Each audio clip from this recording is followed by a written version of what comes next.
Tapi kalau dia cuma ini, yang menurut saya, don't start the small stuff. Choose your way. Mau menang yang mana?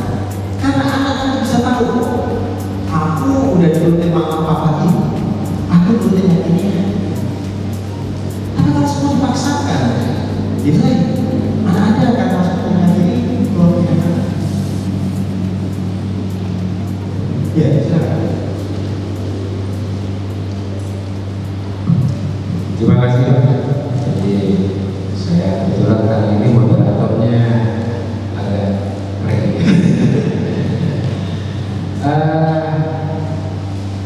Dalam mendidik anak itu kan peran orang tua baik bapak maupun ibu itu sama berperan seperti tadi Bapak sudah katakan. Bagaimana kalau misalnya di dalam mendidik anak antara orang tua, antara papa dan mama ini beda pendapat, masing-masing memegang prinsip, padahal biasanya itu adalah demi kepentingan dan pertumbuhan mental anak atau kebaikan anak di masa depan. Nah, kalau terjadi perbedaan seperti ini, bagaimana Mas mengatasi? Tentu perbedaannya ada benar, ada salah. Katakan misalnya si mama benar, papa salah. Tapi bagaimana kalau keduanya ngotot? Padahal yang akan jadi korban adalah anak. Nah ini mohon bagaimana kira-kira solusi. Terima kasih. Saya sih punya jawaban singkat dan cepat Pak. Datang aja ke Pak Ade Pak. Mungkin mau saya kan.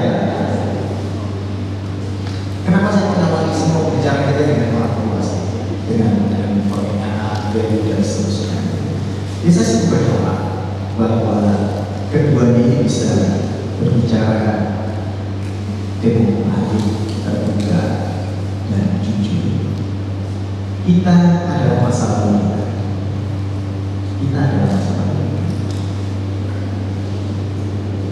Apakah kalau papahnya itu berjudi, anaknya bagaimana akan berjudi?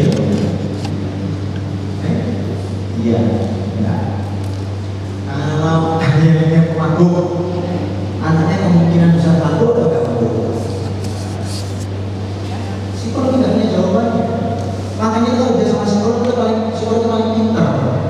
Karena jawabannya itu mau jawab A gitu, kan mau jawab B gitu. Kenyataannya itu adalah kita adalah masalah kita. Betul? Salah. Kita itu adalah persepsi atas masa lalu kita. And this is very important. Ini adalah saat ini jam 1.45 ada seorang laki-laki berbicara di depan Anda. Kenyataannya sama nggak? Sama nggak kenyataannya? Sama, faktanya sama.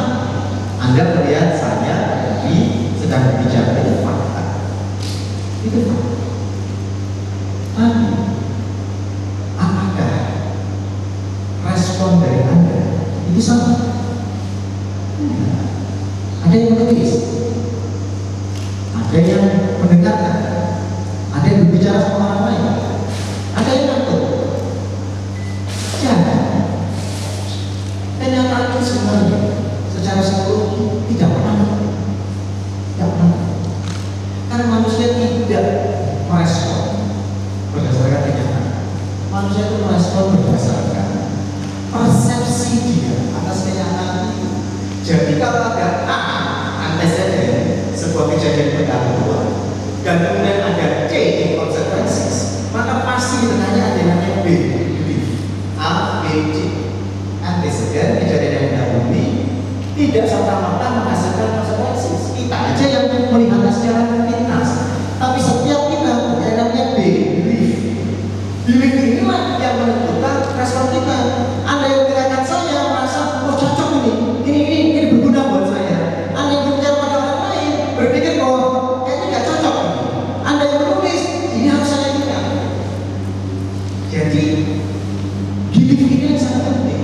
Maka ajak bicara bukan hanya tentang anak-anak kita, tapi kita sendiri harus punya refleksi yang menggalau bahwa saya tidak mendapat seperti ini itu karena masa lalu saya yang saya persepsikan seperti ini, sangat banyak anak-anak yang lahir dari pemadu, ayah yang pemadu, itu malah melihat alkohol benci sangat. Tapi sangat banyak anaknya yang pemadu, anak dari ayah yang pemadu, yang minum minuman. Masalah itu dalam konteks ini tidak tepat oleh persepsi. Maka saya sangat berharap harus ada pembicaraan. Nah, jawabannya apa yang bisa diambil? Jawabannya yang diambil adalah oke, kayaknya pendapatmu benar. Aku bisa lihat where you are coming from. Saya bisa lihat kamu datang dari mana, dia mau tanya aku gimana. Ikut. Aku juga merasa bahwa sepertinya ini dilakukan. Tapi sampai ini, kita coba pendekatan selama 6 bulan. Kalau ini berhasil, kita teruskan. Kalau enggak, kita coba pendekatan dulu. Kita coba pendekatan dulu. Kembali ke soal keluarga. Kalau dia bilang sukses di pekerjaan, sukses di keluarga, sukses di kesehatan, ini sebenarnya kalau itu semua dibaiki berdasarkan teorinya ya, maka kesusahannya itu cuma pada titik tertentu, tidak sampai jauh. Tidak sampai jauh. Karena seperti teori kompor gas, kita punya 4 kompor gas. Jadi kalau dinyalain 1, baterai jauh. Tapi kalau dibagi 4, dia nyala semua, tapi nggak jauh. Lalu bagaimana Pak mengatasinya? Ada beberapa yang bisa saya sarankan, tapi diskusikan, terutama dengan anak-anak. Karena anak-anak ada yang mempersepsikan keluarga itu cuma tahu. Anak-anak yang mempersepsikan ayahnya ada atau tidak. Teori yang pertama gimana? Terima saja bahwa yang penting kamu bahagia begini. Jadi kaya yang gak usah kaya banget, kayak gitu ya. Kerja yang gak usah sukses banget, pokoknya sebentar, silakan. Tapi bagi anda yang ingin sukses semuanya, bergantung pada usia keluargaan. Sebenarnya bisa bilang yang namanya teori musiman, teori sistem. Apa teori musiman? Teori musiman adalah begini. Ketika anda bertahun buat jadi sama istri, 5 tahun mendatang, 10 tahun mendatang, aku akan kerja habis-habisan. Fokusku banyak bekerja. Kamu mau nggak bisa kerja? Istrinya akan bilang, jadi kaya? Iya, tahu Pak. Aku masih pergi-pergi dulu. Nggak apa-apa, kamu setia. Iya setia, oke. Jadi mungkin dia nggak rajin, dia nggak fitness, dia nggak rajin. Tapi it's okay, karena umurnya baru 20 tahun sampai 20-30 tahun. Nanti kalau anaknya sudah lahir, ya kan? Anaknya sudah lahir, mungkin di 5 tahun pertama juga masih bisa sedikit tinggal. Tergantung anaknya laki atau perempuan. Anak ketika masih kecil, orang tua itu udah hero. Orang tua itu from hero to zero. From hero to zero, terima. From hero to zero. Saya ingat pada saya masih kecil, saya itu segala-galanya. Sekarang saya bikin salah grammar sedikit aja mereka bilang, direct atau grammar ini. Pada mereka cari ABC, itu saya. Saya itu serba hero. Mau ngambil barang itu, dia ambilin deh. Sekarang saya 183. Dia ngambilin from hero to zero. Tapi pada saat itu, from waktu masih kecil itu, mereka bikin kita. Karena kita masih hidup. Besar sedikit, sampai dia buru-buru. Nanti buru-buru lebih penting. Enggak kok, kata ini enggak gitu kok. Setelah buru-buru siapa lagi? Sama. Setelah teman siapa lagi? Pacar. Orang gimana? Enggak ada. Mereka mau bilang, gunakan kesempatan itu. Jangan absorpsikan itu ke pihak lain. Ketika Anda bisa mempengaruhi nilai-nilai tentang, jadi orang harus baca diskusi mana yang kita dapat. Proses seperti ini. Mungkin ada pendapat lain, silakan. Kalau ada pendapat lain, Silakan mungkin. Oh, pertanyaan.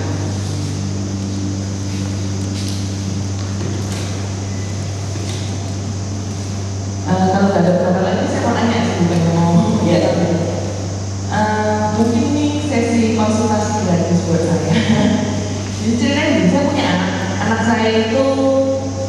tahun. Saya membesarkan anak saya dari awal. Saya menanamkan ngomongin resiliensi atau ini. Jadi saya berbilang ke dia, mama nggak butuh nilaimu besar, tapi jangan sampai nggak naik kelas. Kamu kandung-kandung aja, yang penting kamu lolos. Mama, soalnya mama sendiri menjalani hidup, mama merasa pelajaran di sekolah itu nggak semua kita pakai. Jadi kan nggak perlu kok jadi juara kelas. Dulu mama juara kelas, juara dunia. Mama rasa nggak semua ini untuk pakai. Yang pakai yang penting-penting aja. Yang penting kamu punya basic life skill. Jadi saya selalu menanamkan ke dia itu. Sebasic-basicnya bahasa. Kamu lebih bisa bahasa, banyak bahasa. Kamu punya poin tambahan dari orang lain. Matematika, jangan sampai ngomongin orang. Jadi saya lebih ke arah situ. Sampai pada satu titik, dia itu jadi ngamuk belajar. Karena dia merasa itu nggak penting mama. Oh suatu saat saya nggak akan pakai itu di kehidupan nyata. Sebagaimana mama pernah menginfo saya, nggak usah semua itu kamu pelajari itu begini. Soalnya saya juga apa ya? Saya memahami bahwa anak-anak ke depan challenge-nya akan lebih besar karena dengan adanya AI. Jadi saya nggak berharap itu kayak belajar sejarah semua dunia. Oh nantinya kalian tuh bisa dengan AI. Bagaimana kalian memanfaatkan AI? Kita tinggal masukin perintah. Kalau sekarang kita masih ngerti, mungkin kelak tinggal dipikirkan kita keluar kan bisa aja. Jadi saya nggak akan harus jadi nafal kayak kita dulu ya. Kalau saya tuh zaman sekolah, era anak ini lahir di mana, tanggal berapa, dia diasingkan kemana, itu semua kita harus hafal. Tapi kalau saya sebenarnya itu dulu mama pelajari dan mama nggak pakai. Jadi kamu pelajari yang penting aja, karena untuk bertahan hidup yang kamu perlukan, kalau buat saya itu bilang basic life skill. Kamu harus punya semangat, kamu harus mau terus mencoba. Gagal nggak apa, yang penting kamu masih mau coba lagi. Cuman ya itu sampai satu detik itu ini nggak penting mama sih nggak mau belajar, kok nggak pakai, makanya buat apa? Saya ngobrol-ngobrol teman, ternyata teman juga mempunyai pikiran yang sama kayak saya. Kebetulan anaknya itu sudah besar, dia juga bilangnya begitu. Ngapain saya belajar kimia? Oh nanti di rumah nyata saya nggak pakai kimia. Saya nggak perlu tahu bahwa itu dari mana. Saya nggak perlu tahu unsur-unsur kimia. Jadi kenapa saya harus belajar dari itu gimana? Sorry, saya mau menyampaikan ini kepada diri dan karena saya banyak belajar dan menurut saya apa yang terjadi pada kita sekarang di pendidikan kita sekarang adalah karena cukup banyak orang tua yang punya pendapat seperti itu. Saya tidak ada yang salah karena saya sendiri at one point di hidup saya juga punya pendapat yang sama. Apakah anak belajar di sekolah itu melulu untuk punya keterampilan praktis? Jawabannya tidak. Apa itu keterampilan praktis? Bisa berbahasa Inggris itu keterampilan praktis. Bisa berbahasa Mandarin itu keterampilan praktis. Tetapi mengapa di semua negara di dunia ini anak harus diajarin matematika? Apakah matematika pasti terpakai? Yang aljabar pasti terpakai, tapi geometri terpakai? Enggak. Kalkulus terpakai? Enggak. Tapi di banyak negara itu diajarkan. Kimia, chemistry. Saya tidak menemukan ada suatu negara di mana tidak ada pelajaran sampai dengan year 12 yang tidak ada chemistry. Semuanya masih ada. Apa pentingnya? Pentingnya itu adalah anak belajar untuk belajar. Melalui pendidikan kimia, anak kita jadi punya pemikiran kritis, nggak gampang dibohongi, nggak gampang dibohongi dengan bilang bahwa ya yang namanya udara itu begini. Dengan belajar chemistry, anak saya akan bisa bilang ketika ada sosial media Coca-Cola di toilet, terus toiletnya bersih, terus tulisannya banyak kan? Apa yang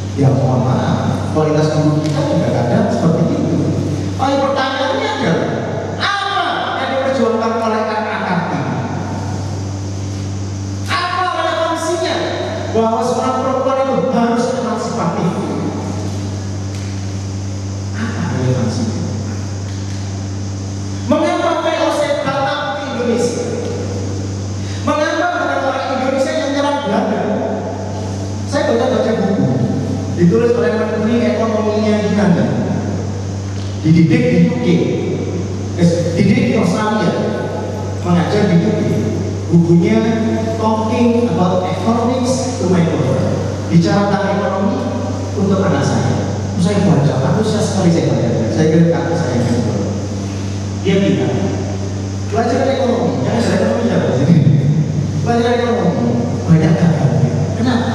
Karena baru pengalaman pertama sudah ada tulisan apa itu ilmu ekonomi. Masih ada nggak ilmu ekonomi? Saya sih masih. Ilmu ekonomi adalah ilmu yang mempelajari tentang alokasi sumber daya yang terbatas untuk menghasilkan manfaat yang sebesar-besarnya. Maka dia memulainya dengan mengapa orang aborigin yang diserang, yang didatangi oleh orang Inggris, mengapa bukan orang Inggris yang datang ke UK? Mengapa bukan orang aborigin yang datang ke England? Mengapa? Apakah karena orang England itu jahat-jahat? Apakah karena orang Inggris makan? Apakah orang aborigin itu bodoh-bodoh? Tidak. Kalau kita belajar sejarah, jawabannya adalah karena Australia jauh lebih makmur dibandingkan England. Di Australia tumbuh-tumbuhan banyak. Mereka tidak perlu menyerang ke England. England dengan keterbatasan sourcesnya dia yang menyerang. Tidak mengherankan kemajuan teknologi ada di England. Tapi kemajuan musik di zaman itu orang-orang aborigin musiknya luar biasa. Mereka bersenang senang. Jadi belajar ekonomi ini, belajar histori ini membuat kita punya wisdom. Sehingga kita tumbuh menjadi orang yang siap belajar. Siap belajar. Jadi suatu kekeliruan besar, apalagi dengan banyaknya sekolah-sekolah yang lama yang bilang pokoknya bermodal bahasa Inggris, bermodal bahasa Inggris, guru-gurunya nggak jelas, kualifikasi gurunya nggak jelas. Akhirnya gurunya cuma nanya, Kartini lahir tahun berapa? Ya nggak ada pentingnya. Tapi kalau tanya apa yang perjuangan Kartini, mengapa itu relevan sekarang hari ini? Sebagai seorang perempuan, apa pendapatmu tentang ini? Sebagai seorang laki-laki, apa pendapatmu tentang ini? Anak belajar untuk punya pemikirannya apa namanya. Jadi mungkin ya itu jawaban saya. Kita tidak boleh tergesa-gesa dalam bahasa Inggrisnya, don't throw the baby with the dirty bathwater. Jangan buang bayinya ketika kita buang air kotor waktu kita memandikan bayinya. Jangan begitu. Hanya karena ada suatu masalah di dalam pendidikan ini tidak berarti bahwa dia tidak begitu. Sungguh kita punya krisis yang luar biasa. Yang gimana gak krisis? Kurikulum guru bagus. Orang tuanya bingung. Sudah orang tuanya bingung. Orang tuanya ini sekarang nonton sosial media. Terus pokoknya sosial media itu langsung share. Gak jelas lagi mana yang benar, mana yang enggak, mana yang berdasarkan bukti, mana yang enggak. Itu saya punya masalah. Iya, yang menjadi pertanyaan yaitu kira-kira batasannya itu semana ya? Saya sih bikin saja tetap nggak bermanfaat. Saya belajar matematika supaya nilainya 100 enggak. Jadi emang buat saya yang penting dia tahu gitu lah. Karena buat saya itu nggak penting, nilai itu nggak penting. Saya sendiri ya yang tadi saya cerita, saya udah pernah jalani, saya jadi juara gitu. Cuman ya terasa selanjutnya apa yang nggak ada. Mungkin ya itu memang jadi terbentuk pola pikir. Ini pengen tahu bahasanya itu sampai sini gimana sih kita itu kayak ngomongin anak itu sampai situ terus berhenti gitu, jangan kejauhan. Itu batasannya sejauh apa ya? Supaya anak itu tahu bahwa ya ilmu memang penting untuk belajar, tapi memang banyak hal lain. Sekarang itu organisasi umur berapa sih?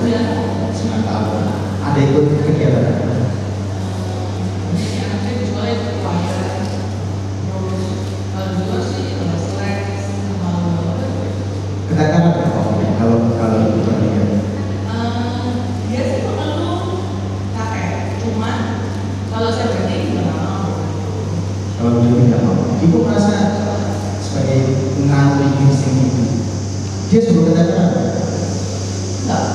Kalau enggak, don't stop it. Don't stop it. Kalau dia nggak ada, don't stop it. Sekarang kita lihat objek.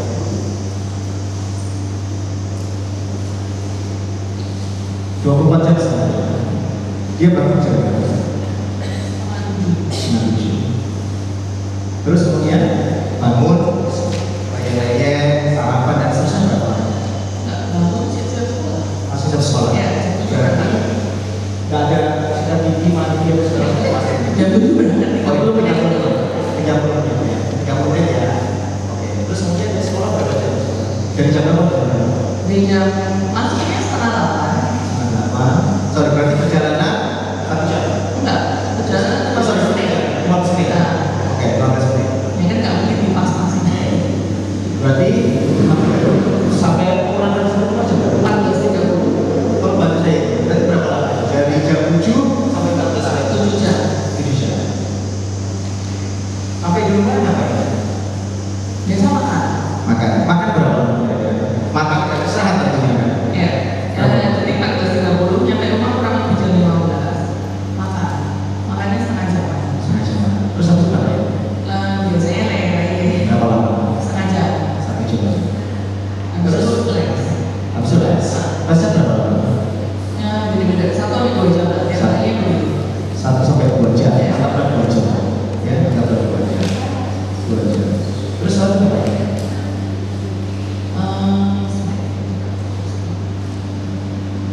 Pulang makan lagi. Berapa lama? Pulang kan setengah lagi setengah jam lagi. Mandi, makan. Ya. Terus Makan. mandi. Makan, mandi. Habis itu main. Makan, mandi berapa lama? Setengah jam. Setengah jam. 30 menit. Ya. Kalau bahasa saya itu berapa lama? 11 jam. 11 jam. Tidurnya berapa lama? Jam 10 tidur. Sampai jam 3. Berarti berapa lama? 8 jam. 8 jam. 8 jam. 8 jam. Berarti berapa ya? 19 jam. 19 jam. 19 bagi 24. Berapa persen? 19 bagi 24.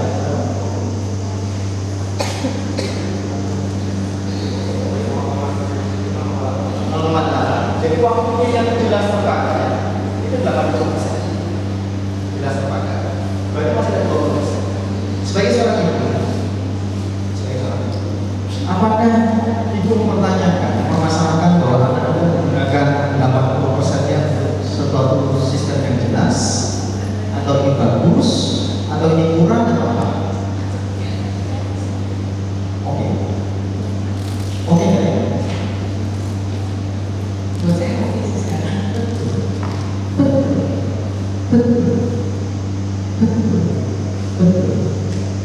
Sisanya buat apa? Bisa saya bilang baca, ingin baca apa, ya, nonton YouTube, bareng-bareng, ya. Ada banyak kegiatan yang saya lakukan. Semakin dia umur, semakin harus bertambah. Kan tadi saya mengawali dengan jangan beri anak kemudahan yang terlalu banyak. Tapi juga, ya saya juga nggak ingin anak-anak terus kemudian mendapatkan kesulitan yang berlebih. Ya nggak berlebih juga. Tapi dengan pendekatan ini, kita jadi tahu bahwa sebenarnya masih ada cukup banyak waktu. Cukup banyak waktu. Oke, pulang, coba pikirkan, tanyakan sama diri sendiri, tanyakan sama pasangan. Kita akan merasa sukses sebagai orang tua kalau si Michael ini atau si Rio ini itu kayak apa sih? Teman baik saya, sangat baik. Hanya usia 3 tahun sudah bertemu dengan saya.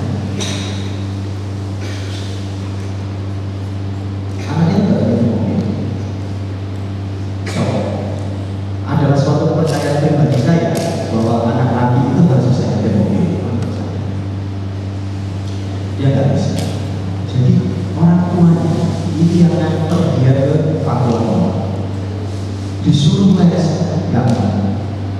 Tapi orang tuanya juga begitu, takut anaknya terjadi apa-apa kalau dia terbatas.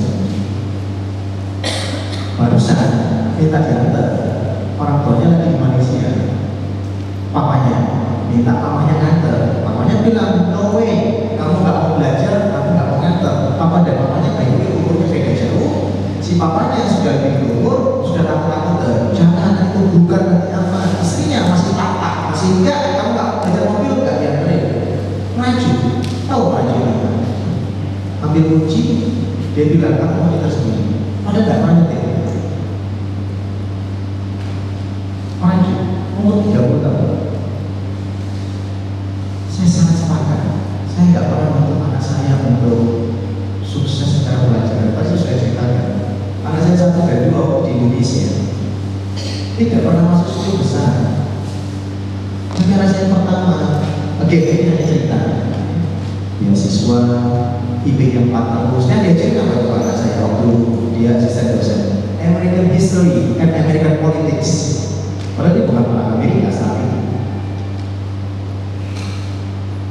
Asal sikap hidupnya sudah tepat, kalau sudah tepat, nanti dia akan menemukan persoalan itu adalah tugas kita menurut saya di umur 9 tahun ini perkenalkan hal-hal yang dia bisa punya minat, punya bakat. Ajak dia robotik, enggak mah, enggak suka robotik, fine.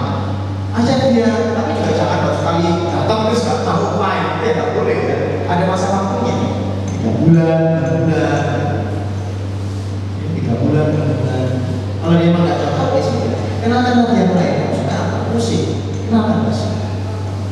Nggak suka musik, kenalkan yang lain, kenalkan menggambar. Nggak suka lagi, kenalkan yang lain. Tapi sekali lagi jangan gampang dikeluarkan, jangan gampang dikeluarkan. Orang tua itu sulit. Tapi sekali lagi, cukup menjadi orang tua yang cukup baik. Jangan apa? Jangan yang sempurna. Ya. Ini teori ini sebenarnya sudah tahu semua. Jadi generasi Z itu digital native. Ya. Nah, kalau belum AI, ini yang mau saya tunjukkan. Kalau belum AI, Gen Z itu generasi yang mandiri. Tapi sebenarnya dibandingkan milenial, lebih mandiri mana sih? Lebih mandiri milenial. Loh, kenapa AI bisa sama?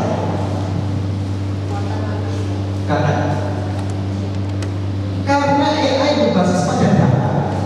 Jadi nanti kalau semua menggunakan AI per saat ini, Anda akan menemukan banyak yang lumayan seksis, yang lumayan rasis, karena bergantung pada database di internet saat ini.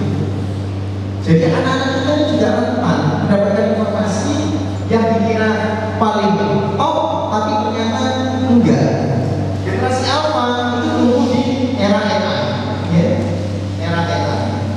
Era AI itu ini connect ke internet. Coba sekarang, pernah tahu mata saya kayak?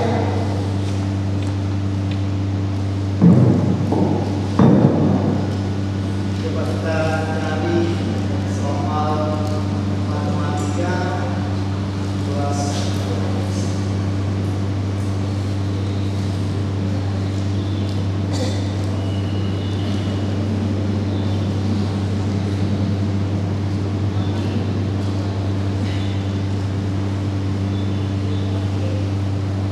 kita cari agak sulit ya.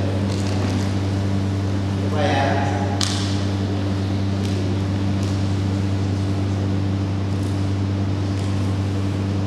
Tadi soalnya panjang lebar. Anak kita punya akses terhadap laptop. Anda nggak tahu. Dia mah kayak tugas, dia tinggal copy tadi, terus dia paste di sini, terus dia send.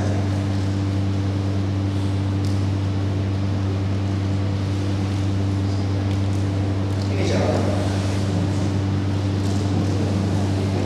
Ini jawaban.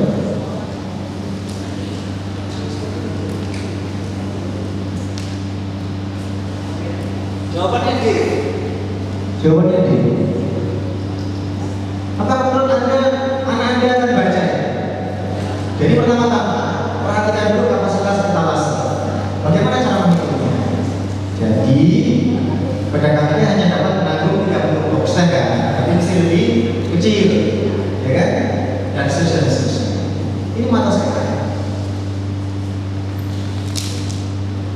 Tadi saya bilang, saya mau jadi ahli stunting. Saya tuliskan, buatkan slide PowerPoint presentation tentang stunting dengan peserta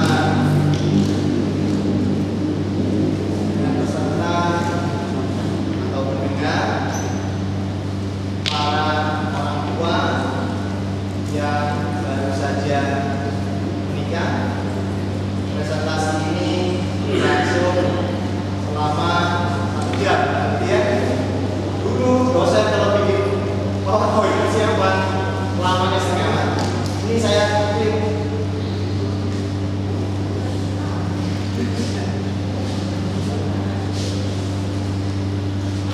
Slide pertama, judulnya mencegah stunting awal sehat untuk generasi cerdas. Judulnya begitu. Dikasih judul pentingnya 1000 hari pertama kehidupan anak. Dia bilang saya suruh naruh logo saya, identitas saya. Dia juga harus suka gambar visualnya itu gambar keluarga bayi bahagia dengan belajar. Itu slide pertama. Ini slide kedua. Ini slide ketiga. Terus apa yang saya lakukan berikutnya? Kira-kira apa yang saya lakukan?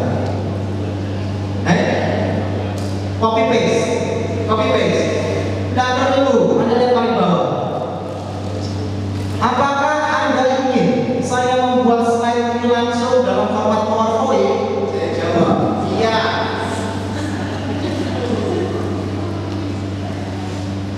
Saya jawab, iya.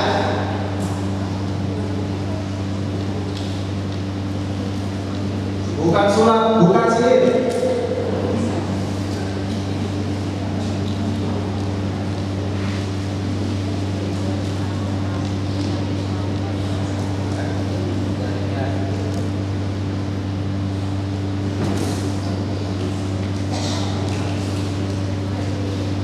Slide PowerPoint tentang stunting telah selesai dibuat. Anda dapat mengunduh presentasi PowerPoint berikut ini. Saya tinggal klik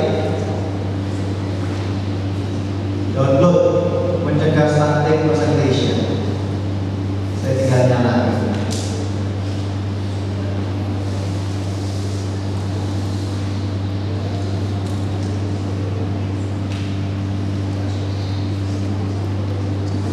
Mencegah stunting awal sehat untuk generasi cerdas. Mengapa kita perlu 1 dari 3 anak Indonesia mengandung stunting? Apa itu stunting? Dampak stunting. Anda harapkan anak Anda punya critical thinking dengan adanya AI? No way.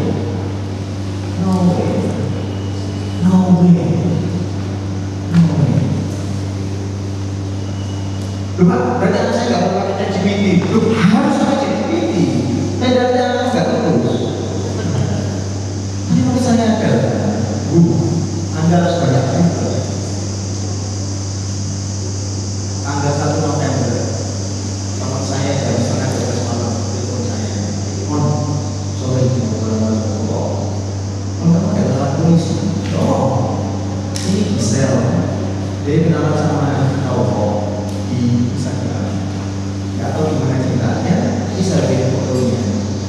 Sama orangnya dipakaikan AI begini. Sekarang orangnya minta uang.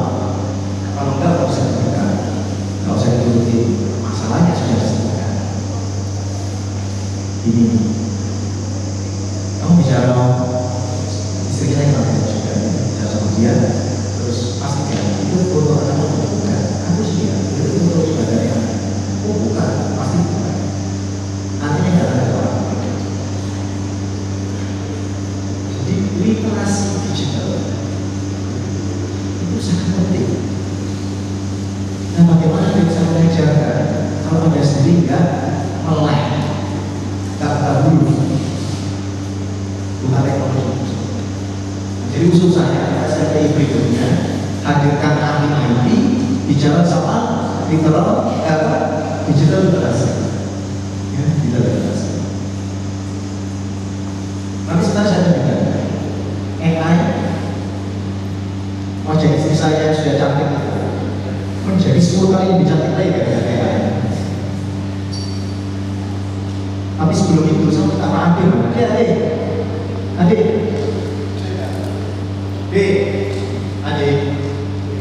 adik punya pengalaman praktis banget. Dia soalnya praktek sebagai psikolog, sebagai terapis. Coba deh, bantu sharing soal tadi kamu minta kemampuan untuk anak itu kemampuan untuk mengantar.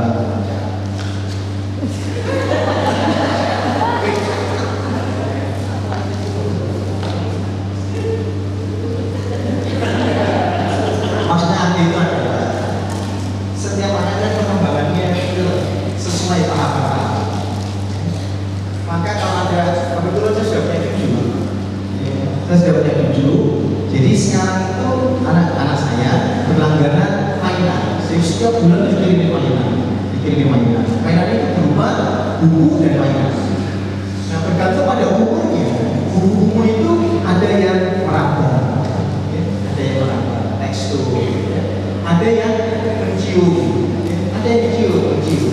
Jadi maksudnya itu adalah bahwa kita perhatikan tahap pengembangan sesuai dengan umurnya, termasuk usia SD, SMP, dan SMA. Usia SD, SMP, dan SMA itu tentu saja harus diperhatikan. Karena pendekatan pada mereka yang sudah dewasa dan pada anak kecil itu belum tak jawab. Hotspot.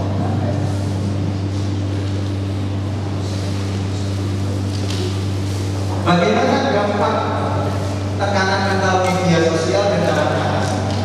Tadi saya sudah sampaikan bahwa kesehatan mental anak kita secara statistik itu terbukti memang mengalami keburukan. Disebabkan karena over exposure terhadap sosial media. Maka bagaimana cara mengatasinya? Screen time. Tentukan screen time. Batasi. Gimana cara batasinya? Seberapa banyak? Diskusikan sama anak. Kalau sekarang anakku sudah 8 jam per hari, wah banyak benar. Coba mungkin di sekitar itu 7 jam 8 jam per hari. Nah kalau sudah 7 jam 8 jam, terus tiba-tiba ada batas dari 3 jam, ya tentu mereka akan apa? Coba gunakan pendekatan untuk supaya dibatasi. Berikutnya, kenali patokan.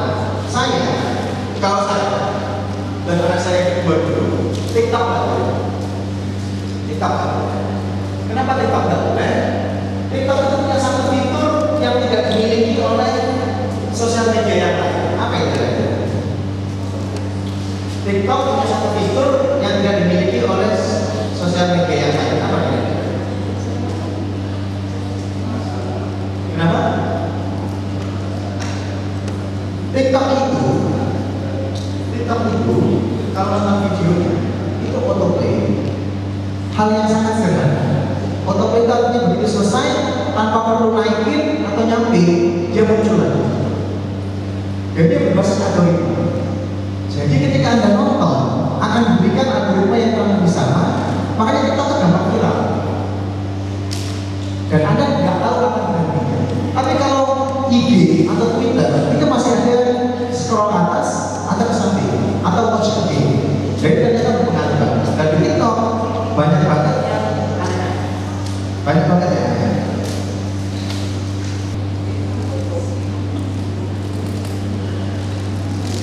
Pertanyaan kedua, model pembelajaran disarankan untuk generasi Z dan Alpha. Tadi sudah saya sampaikan bahwa setiap umur akan berbeda-beda. Tapi saya sangat berharap critical thinking. Kalau ada anak Anda menunjukkan sesuatu, kamu ajak diskusi. Nah, menurut kamu gimana, Lino? Menurut kamu gimana? Loh, maksudnya mama apa? Menurutmu, postingan ini seperti ini menurutnya apa? Menurutmu bagaimana? Loh ya, tidak apa-apa sih, Pak. Oh ya, ya sudah. Tapi kalau menurut mama, ajak ini itu begini. Ajak anak untuk berdiskusi dan terlibat di dalam keputusan. Tantangan menjadi orang tua Gen Z dan Alpha. Satu, teknologi yang mendominasi sudah kita bicarakan. Maka kalau Anda mau menjadi orang tua yang cukup baik, Anda harus berusaha untuk memahami teknologi. Harus berusaha untuk memahami teknologi. Setidaknya Anda tahu gimana cara ngecek screen time. Kalau Anda anak masih usia SD, menurut saya bagian dari dia boleh punya HP adalah Anda boleh cek HP-nya setiap saat tanpa kamu. Kalau Anda sudah SMP, bagian dari dia ketika dia minta dibeliin HP baru, bilang mama seminggu sekali akan ngecek HP. Kalau dia sudah SMA, Anda bisa diskusikan hal yang lainnya. Kedua, kenali platform mereka. Kalau menurut saya, TikTok tidak layak ditonton oleh anak SD. Karena kita tidak bisa kontrol apa yang muncul. YouTube hanya boleh ditonton kalau Anda ikut nonton bersama mereka. YouTube, anak SMP, dia boleh tonton sendiri, tapi dia harus memberikan kepada Anda channel mana yang dia subscribe. Channel mana saja yang dia subscribe.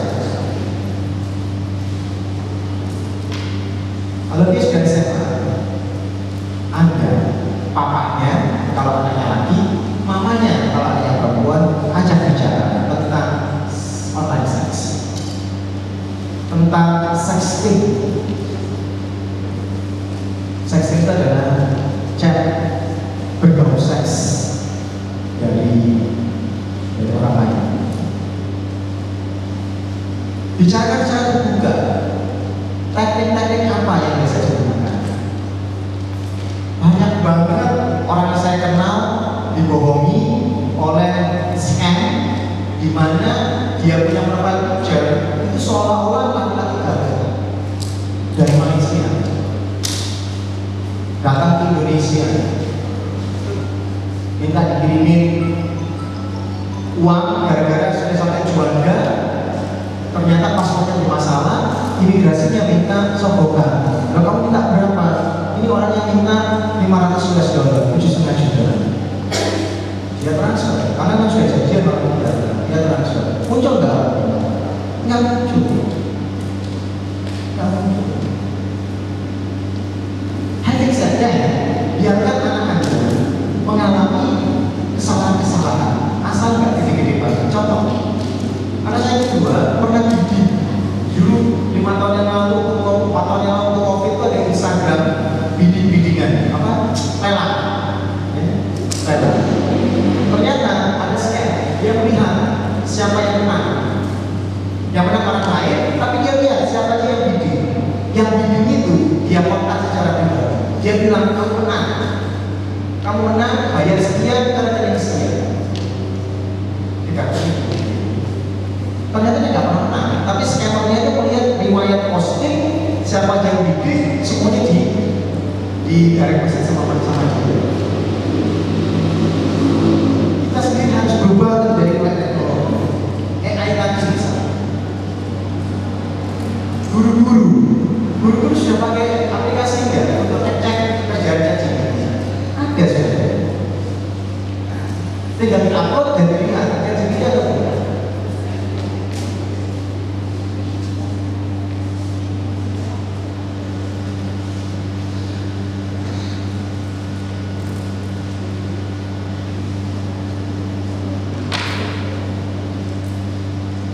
Ini tadi sebenarnya sudah banyak sekali saya sampaikan, ya.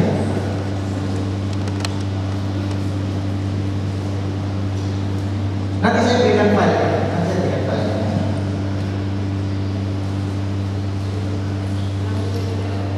Nah,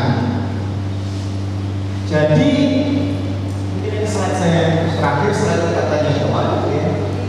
Lagi. Pentingnya waktu berkualitas bersama anak. Tapi ingat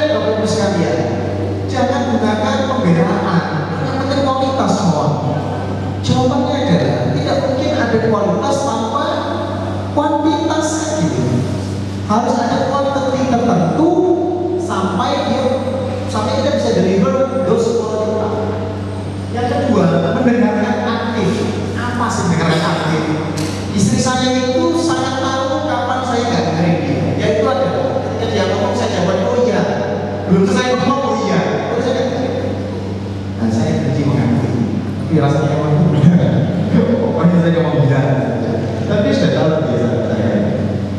Apa sih mendengarkan secara aktif itu? Mendengarkan secara aktif itu adalah pertama, berikan perhatian penuh saat anak bicara.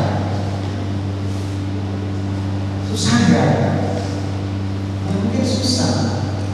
Tapi kalau perlu ya, para bapak, para ibu, lebih baik kamu perhatikan anak bicara daripada pasangan bicara. Kalau kamu nggak punya waktu. Kedua, punyailah ritual. Oke, saya ceritanya sekarang cuma sharing ya. Saya jauh dari sempurna. Tapi saya dari sisi saya itu punya kesepakatan. Kalau mau mendiskusikan isu susuri itu biasanya over breakfast. Dan breakfast bisa di luar. Itu makan di luar. Dan biasanya kita akan bicara isu susuri. Punya ritual. Kalau ada punya anak lagi, ajak sendiri. Bukan kalau dia aja. Kalau ada punya anak perempuan juga punya ritual. Mama dan anaknya pergi, mamanya jangan itu. Punya ritual. Dan kalau pergi, ya harus ada kesepakatan. Masing-masing gak bakal hati. Apa ritual yang akan bareng? Apa dan anak? Mama dan anak. Punya ritual. Berikutnya, kalau anak Anda bicara, validasi emosi. Apa itu validasi emosi? Contohnya Pak Helen, ini loh Vanessa posting lagi Pak. Pistol, jangan kamu lihat. Kamu sudah bilang, itu ada bikin diri. Itu nggak validasi. Validasi emosi. Mana Pak? Vanessa, itu lagi ya dia tampilkannya. Iya Pak, dia tampilkannya. Validasi, baru kan hidup. Ada seorang namanya Ignatius Loyola. Ignatius Loyola itu salah satu contohnya yang terkenal. Masuk melalui pintu mereka, keluar melalui pintu. Artinya, untuk bisa masuk ke anak-anak ajaran, ini lagi, kita harus validasi emosi mereka, masuk ke mereka. Baru kemudian nanti kita tutup keluar melalui pintu. Karena kalau telinga kita tipis, kita nggak mendengarkan secara aktif, kita tuh nggak memahami konteksnya. Contoh, sekarang saya konteks. Anda naik kapal, Anda naik kapal, kapalnya mau tenggelam. Ada sekoci, cuma bisa diisi 4 orang. Lalu Anda ingin masuk tahu?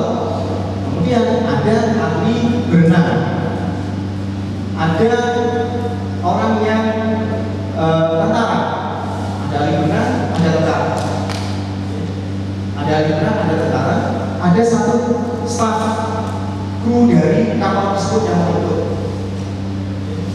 Kemudian ada lagi seorang ibu usia 70 tahun, berlima juga. Mana yang akan ada ditinggal? Mana yang akan ditinggal? Ada ibu 70 tahun, ada tentara, ada ahli berenang, ahli selam. Mana yang akan ditinggal?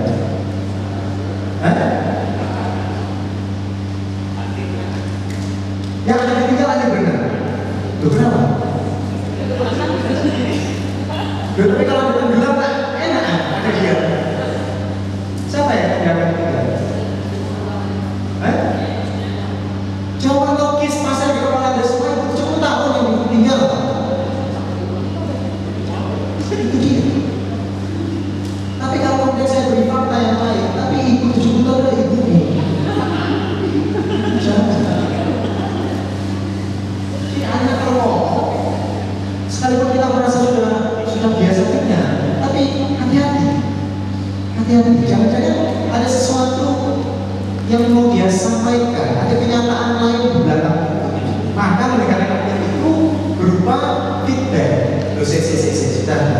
Jadi maksudku si Vanessa itu upload ini setiap hari 2 kali. Tapi ini sudah hormat. Ini loh maksudnya banget upload tiap hari. Ya kan? Nah, kan kita nggak boleh mulai. Jadi setiap hari tidak, tapi dengan bahasa kita sendiri kita konfirmasi. Bisa kita saya ini setiap hari 2 kali atau lebih dari sekali. Nanti saya akan bilang, iya mah. Jadi mereka aktif juga sebuah program di mana dia memberikan lebih jauh lagi. Ya. Kemudian mendorong diskusi terbuka tentang nilai-nilai dan keagamaan. Kalau anak kita sudah menginjak SMA, harus sering-sering diajak bicara. Menurutmu apa sih yang penting buat hidup kau? Apa ya? Kamu ingin tinggal di mana sih? Kamu ingin jadi apa sih? Nanti kamu ada di mana kira-kira di dalam cerita hidupmu yang barusan kamu ceritain ini? Kok tak ada apa-apa? Ajak bicara. Mendorong anak untuk mengejar minat dan bakat mereka. Tadi juga sudah selesai. Kita kenalkan ada banyak pilihan-pilihan dalam hidup ini yang bisa membuat mereka punya minat dan bakat. Mengajarkan tanggung jawab melalui tugas rumah tangga. Ada nggak yang nggak punya pembantu di sini? Ada nggak? Nggak punya pembantu. Jadi pekerjaan rumah tangga dikerjakan oleh siapa? Bukan anak. Kalau mereka makan ya juga di sini. Very good, very good. Saya datang ke perkawinan teman barusan. Saya diceritain kan saya nggak pernah tahu anaknya, saya cuma kenal papa. Terus bapak saya yang kenal lebih baik dia bilang, oh, ya penting bermantung, nggak pernah yang baru. Anaknya 2 laki perempuan. Anak yang keduanya tinggal di Inggris kan, dapat beasiswa di Inggris, lanjut terus di Inggris. Yang kali ini itu ada pertamanya perempuan tinggal di Inggris, dia dapat beasiswa tinggal di Inggris. Yang keduanya menikah, cowok. Dia bilang, karena yang membantu. Gak tahu. Tapi anaknya ngerjain, digaji. Anaknya digaji. Berdasarkan besaran dari pekerjaan mereka. Memangnya semua kerja. Kita yang dari luar negeri, karena nggak ada pembantu, sudah jelas. Anak kedua biasanya yang sediain meja makan. Ambil piring lah, taruh di semuanya. Anak yang pertama, saya cuci piring. Harus mulai diajarkan. Orang tua sebagai role model, orang tua sebagai role model. Apa? Menjadi teladan dalam tindakan sehari-hari. Menjadi teladan. Pasti ada pasti sekali ada disakiti pasangan, pasti sekali disakiti perempuan, pasti sekali disakiti oleh teman, pasti sekali salah transfer, pasti sekali ngobrol, pasti sekali tapi apapun juga itu.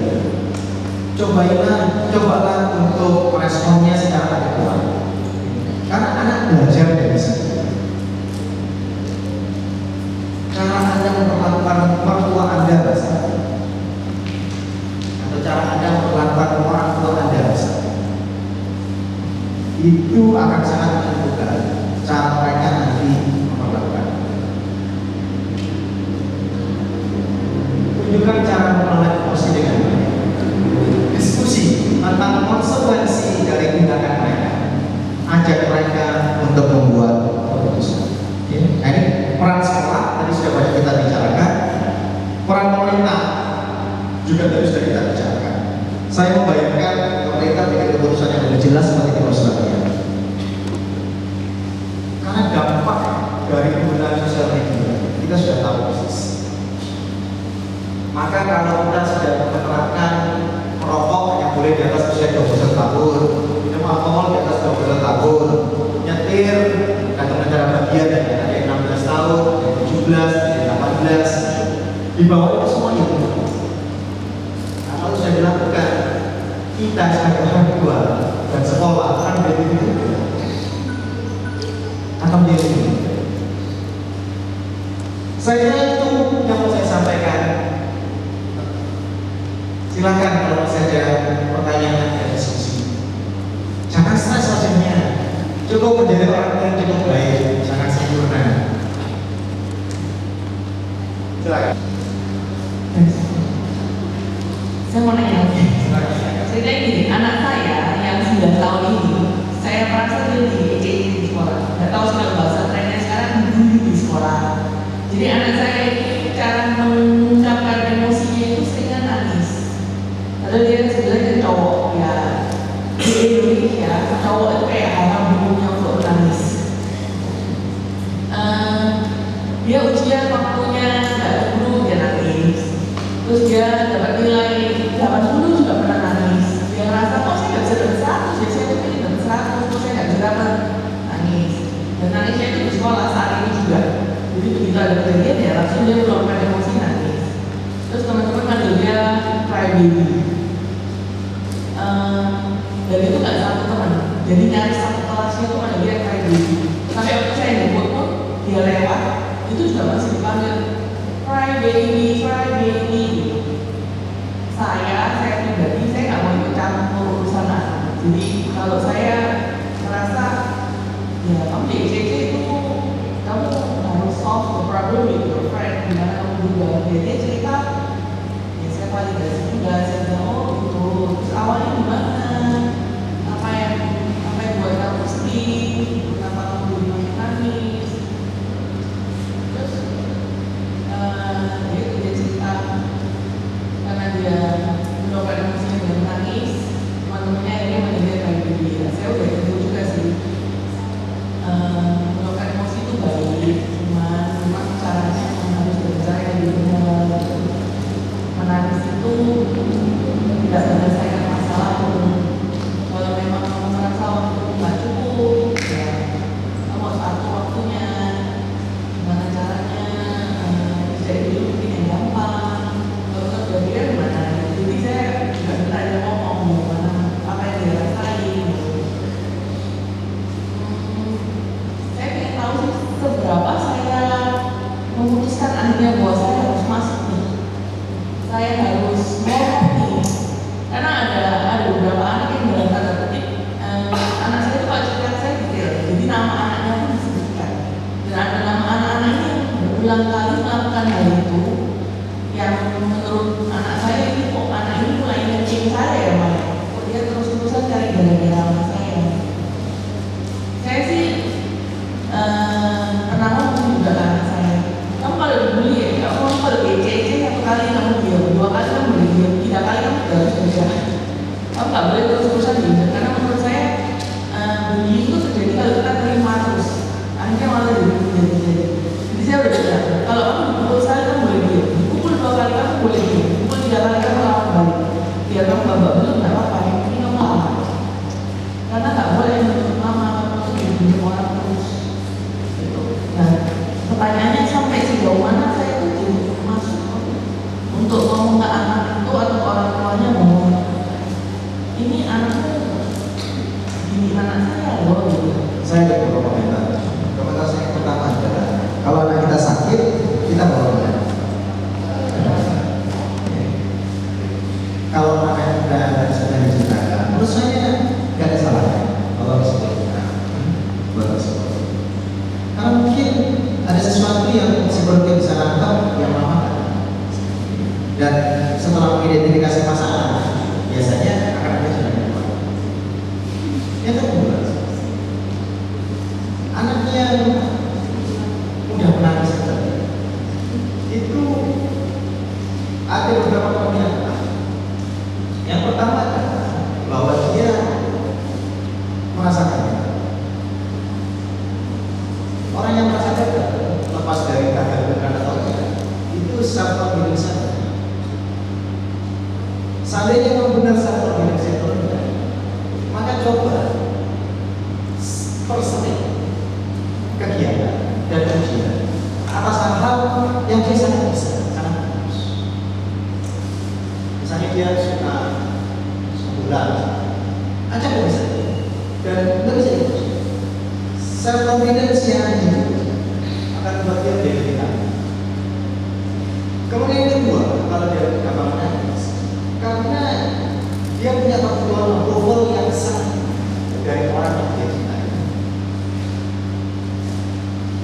Coba tanyakan, misalnya mamanya yang sangat dia bilang, yang penting mamanya itu, pokoknya kita tahu bahwa dia sangat mamanya sangat. Maka ajukan pertanyaan, have you done your best?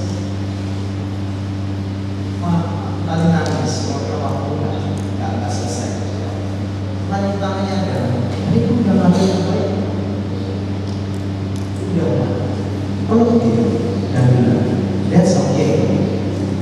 Buat mama, that's okay. Nah, tapi kalau dia bilang, enggak juga sih Pak, aku sebetulnya pas tadi itu aku santai-santai pertama atau apapun. Dia kasih tipe yang lebih realistis. Terus undang dia, kalau dulu, gimana kalau latihan yang lebih sering? Latihan yang lebih sering, supaya kamu tak habis. Coba itu dilakukan. Satu, coba aja ke situ. Kamu tahu sebenarnya apa. Dua, coba cek apakah dia sudah sungguh-sungguh melakukan yang terbaik. Ketiga, berbanyak kegiatan yang dia sudah sangat bagus untuk meningkatkan self confidence.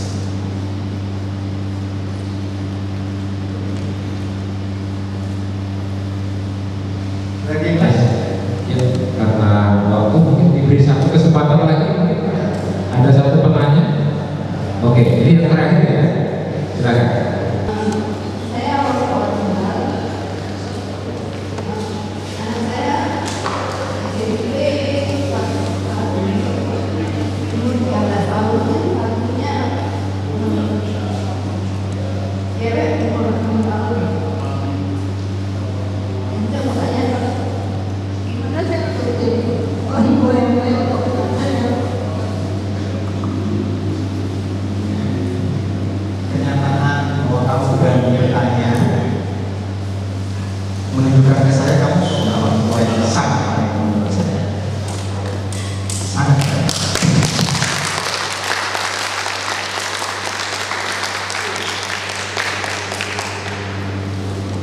Kan bisa saja kamu tak bertanya, tapi kamu menanyakan menunjukkan kamu punya intensi untuk menjadi orang tua yang lebih baik.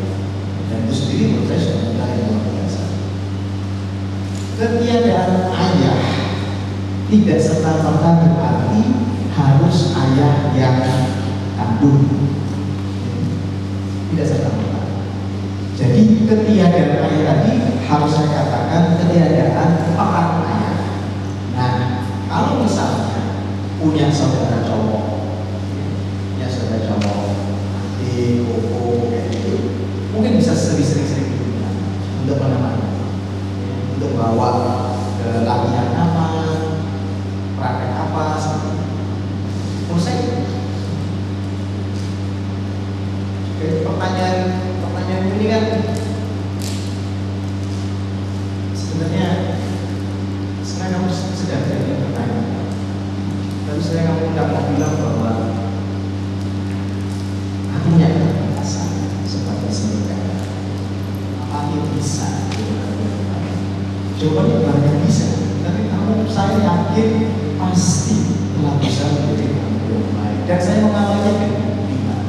Tidak perlu jadi orang yang sempurna. Tidak perlu. Cukup menjadi ibu yang cukup baik di segala keterbatasan kita. Nah, tapi kalau konteks spesifik karena ketiadaan peran ayah, kalau masih punya papa, ya, ajak papa terlibat. Kalau masih punya koko, punya adik cowok, ajak terlibat. Menurut saya itu akan punya dampak yang sama baiknya. Dampak sama baik. Gitu ya. Semoga apa yang saya sampaikan menjawab.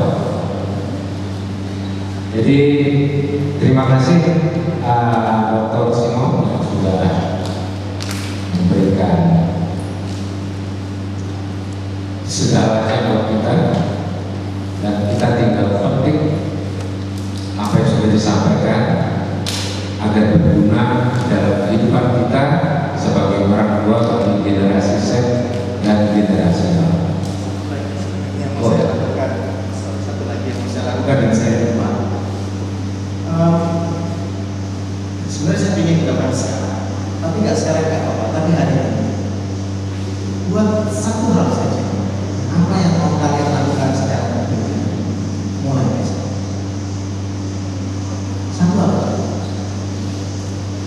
satu hal.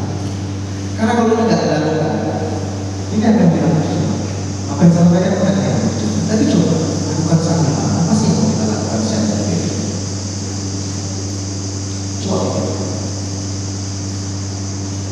Dan kalau itu melibatkan anak yang sudah agak dewasa, ajak bicara. Yuk, nih, nah, tadi mama datang ke sini, orang dari Surabaya. Dia bilang, screen time itu penting banget. Dan menurut kamu gimana? Screen time berapa jam? Mama lupa. Kalau screen time-nya 10 jam, langsung aja gitu. 10 dibagi 24. Apa bisa jauh-jauh? Berarti 40%, 50% habis di depan. Di depan apa namanya? Di depan gadget. Atau pisahkan. Gimana kalau misalnya handphone itu hanya untuk kamu mainan, kerjaan sekolah, laptop. Jadi sama aja tahu. Kalau anak Anda masih kecil, bicara sama suami, boleh nggak kita pasang CCTV di ruang keluarga? Diskusikan ya, jangan melakukan secara sepihak. Diskusi, boleh nggak kita taruh CCTV di ruang keluarga? Jadi kita bisa tahu anak kita ini sungguh-sungguh belajar mainan atau apa. Kita diskusikan. Papa mama pasang CCTV loh ya. Papa mama pasang. Mama itu bangga kalau punya anak yang kalau punya masalah tidak pernah. Kalau begitu apa? Kamu ikut dalam organisasi. Jadi kalau lihat juga kita jangan marah. Ya saya jangan jelek-jelek. Saya kira itu. Saya cuma mau minta tolong buat satu perubahan, nggak usah jauh-jauh, satu aja. Satu libatkan anak kalau dia sudah dewasa. Kemudian materi sama buku tadi saya berikan ke adik. Ya nanti biar siapa yang itu bisa tetap dalam depan dia. Terima kasih tambahannya Dr. Simon. Jadi saya memang apa yang disampaikan terakhir oleh Dr. Simon memang sudah saya pribadi sudah merencanakan sesuatu, bukan satu bahkan banyak hal yang mungkin yang saya akan usahakan untuk bisa terapkan dalam kehidupan keluarga, terutama dalam mendidik anak. Saya sebagai moderator, tapi tadi tampaknya diambil alih sendiri oleh pembicara. Jadi saya banyak menganggur, jadi saya hanya membuka dan menutup.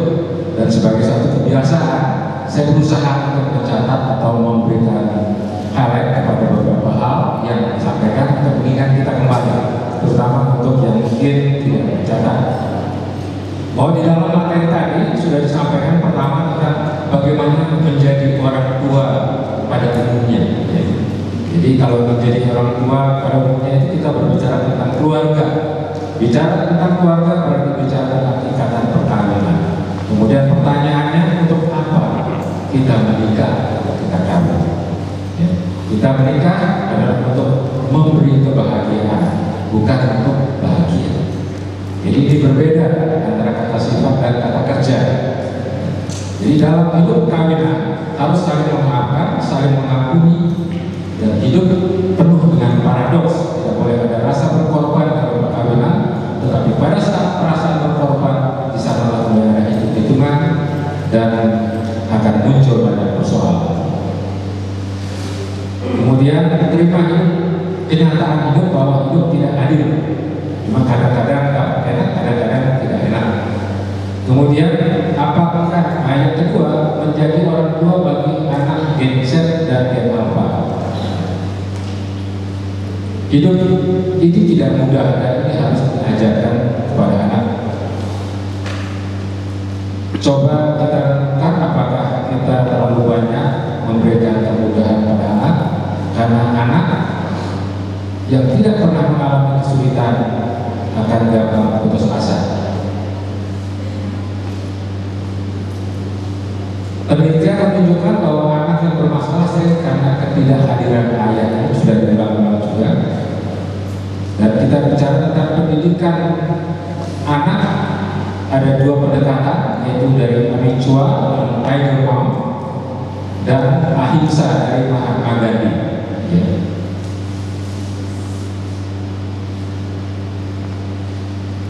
Disampaikan pendapat dari narasumber, jadilah orang tua yang cukup baik saja, jangan pernah bermimpi untuk menjadi orang tua yang sempurna. Kemudian kalau anak menangis, jangan langsung ditangani. Mungkin hanya 30% yang perlu kita respon. Komunikasi dengan anak jangan selalu komunikasi yang menyalahkan. Dan yang penting juga anak harus diajarkan untuk membaca buku. Untuk mengenalkan buku bisa dengan membacakan buku berupa dongeng sesuai dengan usia anak. Bahaya anak untuk nonton film terus-terusan itu juga akan menganggap bahwa itu adalah suatu hal yang nyata, karena mereka tidak paham bahwa itu adalah suatu film belaka. Itu intinya yang disampaikan. Buatlah anak untuk mempunyai jadwal yang tetap, dan yang anak esensinya adalah bermain.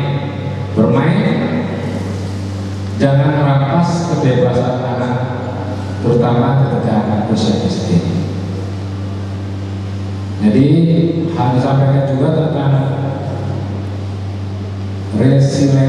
resiliensi atau grit, daya lenting. Jadi mengajak anak untuk jangan putus asa, bangkit setelah jatuh. Kemudian tentang resourcefulness, yaitu proaktif dan inisiatif, agar anak mempunyai sumber daya kreatif dan produktif dan selalu mencari peluang. Dan ditekankan tentang screen time, jadi batasilah anak dan kendalikan seberapa lama anak untuk bermain gadget. Jadi demikianlah poin-poin yang dapat kita tangkap dalam seminar hampir sehari ini. Mohon maaf jika ada kekurangan-kekurangan yang saya sampaikan dalam kesimpulan tadi, dan sebagaimana pesan dari Dr. Simon, apabila ada hal-hal untuk mendapatkan penjelasan lebih atau mendapatkan file yang bisa kita ke Pak Hadi. Dan terakhir kita beri aplaus untuk Dr. Terima kasih. Waktu saya serahkan kembali kepada panitia. Sekali lagi terima kasih kepada Dr. Simon atas penyampaian materinya. Semoga dapat bermanfaat dan berguna bagi saudara-saudari sekalian. Dengan ini acara seminar pada hari ini telah selesai. Sebelumnya akan kami ingin dari pihak panitia ingin memberikan sedikit apresiasi kepada Dr. Simon berupa selendang tenun khas dari Papua. Dimohon kepada Pak Ade untuk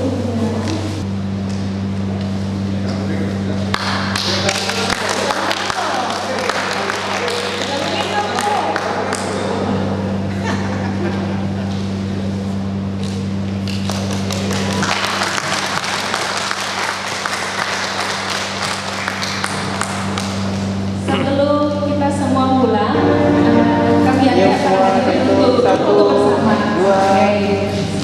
Kenang-kenangan. Ya, sekali lagi senyum. Semuanya silakan. 1, 2. Oke, gaya bebas dulu sekali. Ceria semua. 1, 2. Oke, sekali senyum. 1, 2. Oke.